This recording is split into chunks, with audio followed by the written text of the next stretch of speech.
السلام علیکم، امید ہے آپ سب خیر و عافیت سے ہوں گے اور خوشی سے اپنے اپنے کاموں میں مصروف ہوں گے۔ یہ ایک جڑی بوٹی ہے، اس کو عام زبان میں تو ونا کہتے ہیں، لیکن اردو میں اس کو کیا کہتے ہیں یہ مجھے نہیں پتہ، لیکن یہ ونا بڑے کام کی بوٹی ہے۔ اس کے سردیوں کے موسم میں پھول لگتے ہیں، اس کے اوپر گملے میں لگا ہو تو کیا ہی نظارہ پیش کرتا ہے، بہت پیارے اس کے پھول ہیں، 2 کلر کے، وائٹ اور اورنج۔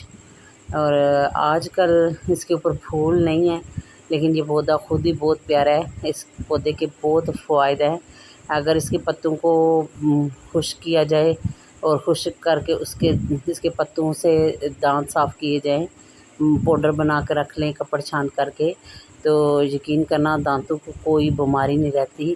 اس کے بعد اگر اس کی جڑ کی لوگ مسواک بناتے ہیں، جو لوگ مسواک اور منجن وینے کا استعمال کرتے ہیں، حقیقت ہے ان کے دانت ایسے ہیں جیسے بچوں کے دانت ہوتے ہیں۔ عمر ان کی اتنی زیادہ ہو گئی ہے، ماشاءاللہ کوئی تقریباً 60-70 کے قریب ہے، لیکن دانت اتنے مضبوط ہیں نا، یہ بہت اعلیٰ چیز ہے۔ یہ جڑی بوٹی ہے، یہ اس علاقے میں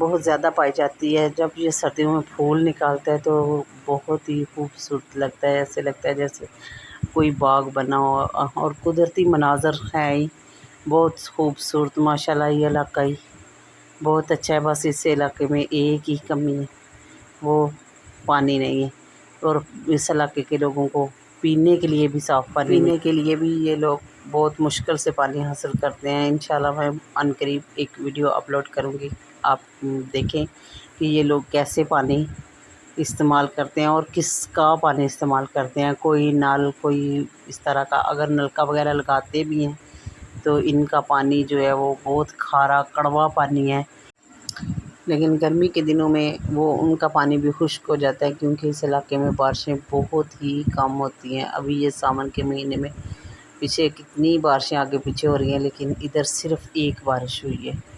ٹھیک ہے جی، اللہ حافظ، اللہ سب کو خوش اور آباد رکھے، آمین، الحمدللہ رب العالمین۔